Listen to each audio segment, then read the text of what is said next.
So I'm Tamer Mohamed, CEO of Aspect Biosystems. Our company is based in Vancouver, Canada, and we're focused on applying our 3D bioprinting technology to create what we call bioprinted cell therapies for solid organs. Really happy to be here today. It's one of our first in-person conferences since the pandemic, and I think I could share many people's thoughts in saying it's so awesome to be here in person. Nothing quite beats that face-to-face. So really what we're focused on doing at Aspect is combining our 3D bioprinting technology that's powered by our microfluidics with therapeutic cells and advanced material science to create what we call bioprinted cell therapies for solid organs. And so we really see this as the future of cell therapy and really medicines of the future. So what are bioprinted cell therapies? So these are implantable cell-based implants that are aimed to really replace and repair damaged cell, tissue, and organ functions. So we're not necessarily trying to recreate an entire organ to start off with that looks exactly like an organ inside of your body with all of the necessary biology, but we're trying to rationally design different cellular implants that replace different functions that have been lost due to disease. And so we're very much taking a pragmatic engineering approach, trying to combine biology with engineering, with advanced manufacturing, with our bioprinting and the material science to give those cells an environment where they could thrive, where they could mature, and where they could ultimately function so that they could address the particular mechanism or cellular response or function that has been lost. And so looking at the company's foundation and growth, it's quite exciting. And so we span out of the University of British Columbia. This was research that I was doing with my co-founders at the company. And so we left campus in 2017, and we've been on a rocket ship ever since. We've assembled a team of over 60 scientists, engineers, and entrepreneurs. We've assembled a strong IP portfolio with over 80 filings to date, 22 granted around the world. We have a broadly applicable platform technology, and so that means we are very focused internally on a set of proprietary programs that we're moving towards the clinic, but we also recognize the value in collaborations and partnerships. So we have over 30 partnerships around the world, both with academic researchers, but global biopharmas as well, where we're focused on applications beyond the pipeline. We closed our Series A about a year ago, and today we brought in over $50 million of capital, and so we're well capitalized, but we're looking to potentially raise a next financing next year to really fuel our growth and development as we advance towards IND filings and clinical evaluation of our bioprinted cell therapies. And so just to give a brief overview of the foundation of the company, really our bioprinting platform technology. So we're the first and remain the only company in the world that has really married microfluidics with 3D printing. And so what that allows us to have is a really deep level of micro control over the biology. And so we could integrate, we could process, we could print multiple different cell-loaded biomaterials to create these cell-loaded fibers that we then pattern into 3D. And so think of these cell-loaded fibers that we are creating in real time using our microfluidic print heads as the building blocks of creating these three-dimensional structures that are designed in software. So to give you a visual sort of representation of what all of that means, you could see sort of an animation here of our microfluidic print heads where we're able to take in multiple different input materials. And so these would be cells loaded in different biomaterials. And we are able to keep these materials in liquid form on chip. So through computer control, we could mix, we could combine.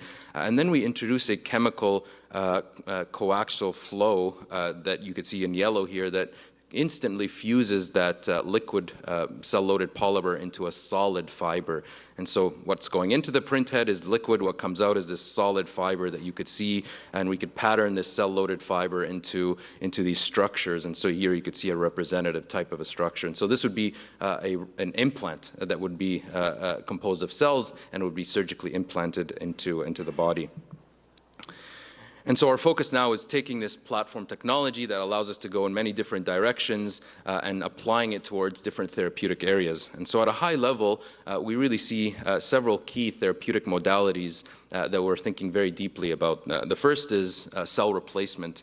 So this is where we're looking to replace lost cellular function inside of the body. And so we're aiming to use our technology to provide cells with the appropriate environment, the appropriate vascularization, the appropriate ability to actually retrieve the cells if needed, the ability to actually structure these implants in a surgical site that is suitable. And so we think cells have a tremendous therapeutic potential, but we also believe that it's not just the cells, that we have to provide the environment for the cells to actually mature, develop, stay alive, and ultimately function in the way that we believe they were intended to function. So an example of this type of therapeutic that is currently in development at Aspect is our type 1 diabetes program, where we're printing pancreatic tissues for type 1 diabetes, and I'll highlight some data around that. The second therapeutic modality that we're focused on is tissue regeneration. And so this is where we're focused on using our bioprinting technology to not just replace cells, but to heal and repair. And so an example of this type of application that we're focusing on is through a partnership that we recently announced with JSR in Japan, where we're creating vascularized tissue for kidney regeneration. And last but not least, cell-based delivery. And so we see the opportunity to incorporate cells in our bioprinted tissues for the release of biological factors or enzymes that are deficient in the body due to disease. And so I'll highlight again an example of that, where we're using hepatocytes in our bioprinted tissues to release factors that address different monogenic liver disorders. And so looking at our proprietary pipeline that we recently started on the backs of our Series A last year, we're very much focused on pancreatic tissue, liver tissue. In general, cell therapies for solid organs and metabolism is a key focus for us. We have several programs at the discovery stage, but I won't be focusing on that right now. I'll really be focusing on pancreatic tissue, liver tissue. These are the programs that we're advancing now in animal stages of evaluation and setting up early interactions with the agency as we drive towards INDs and clinical evaluation over the next period of time.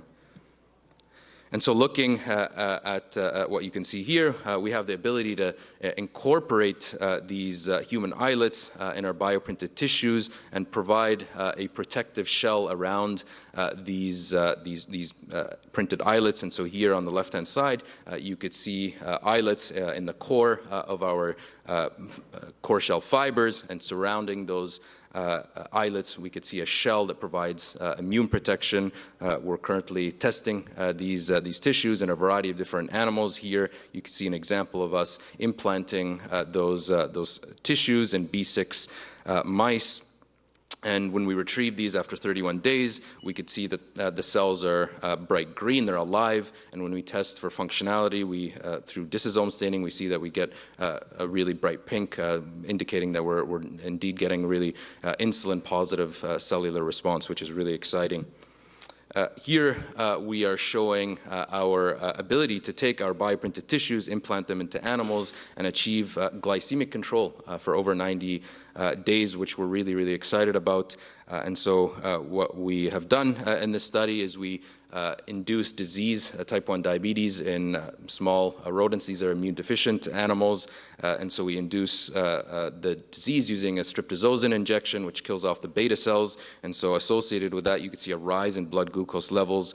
And following that, we implant our bioprinted tissues, and you could see that we could rapidly bring down the blood glucose levels, and we could maintain that for 90 days and counting. When we look at the C-peptide response, you could see associated with that drop in blood glucose, you see a rise in C-peptide, and so these tissues are indeed functioning. And to investigate the kinetics of insulin release in our tissues, we performed a test where we provided the animal with a bolus of glucose, and through high-resolution glucose measurements, we're able to demonstrate that we could very quickly bring the animal back to a normal blood glucose level. And so we're really excited about this data, about this proof of concept, demonstrating that our bioprinted tissues are indeed able to address this particular application. And we're really excited about the space. It's great to hear the updates from ViaCyte. I think we're all inspired by that unified goal to address patients that are suffering from this disease. When we look at the tissues after retrieval from these animals, we see very interesting data. And so when we look at tissues that were retrieved at 68 days, we see that they're alive, indicated by green. We see that they're indeed producing insulin. What's even more interesting to me is that the tissues are actually more functional coming out of the animals than they were going in. And so we're seeing an almost 8-fold increase in functionality, meaning that our configurations, our 3D tissues, are providing the appropriate environment, particularly in vivo, that the cells are maturing in that environment. So that's really exciting to us. And so our focus now is scale. Obviously, our goal isn't to treat diabetes in small animals. Our goal is to eventually treat in humans. And so we're scaling both the structure, and so this is where our 3D printing really comes into play. And so here we show our ability to transform a 3D computer model that is shown on the left into a high-fidelity 3D printed structure that you could see on the right. You can see the eyelids are well distributed within these 3D printed structures, and these cells are alive and happy. What's also interesting to see when we look at functionality as measured through a glucose-sensitive insulin secretion assay, as we double the dose of cells in these tissues, we're also doubling the functionality. So we have several different levers available to us to actually scale, both in cell dose, both in structure, and we're really excited about those abilities to ultimately modify to get to the right answer.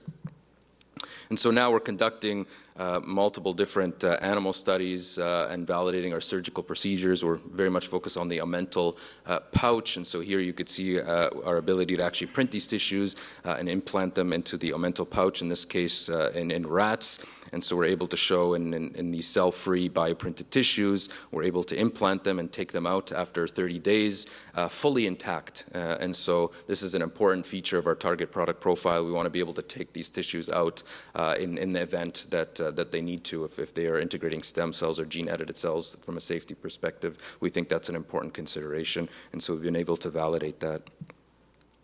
And so taking a step back, really what we're focusing on is taking the best therapeutic cells, marrying it with a material science where they're 3D printing to create these 3D cell-based implants, these bioprinted cell therapies. Here you could see an example of a type of a structure, so it's easily handleable by a surgeon. It is packed full of cells. These cells are not just alive, they are functional. They're able to address diseases, and now we're performing larger animal studies as we move into IND-enabling studies in the following year.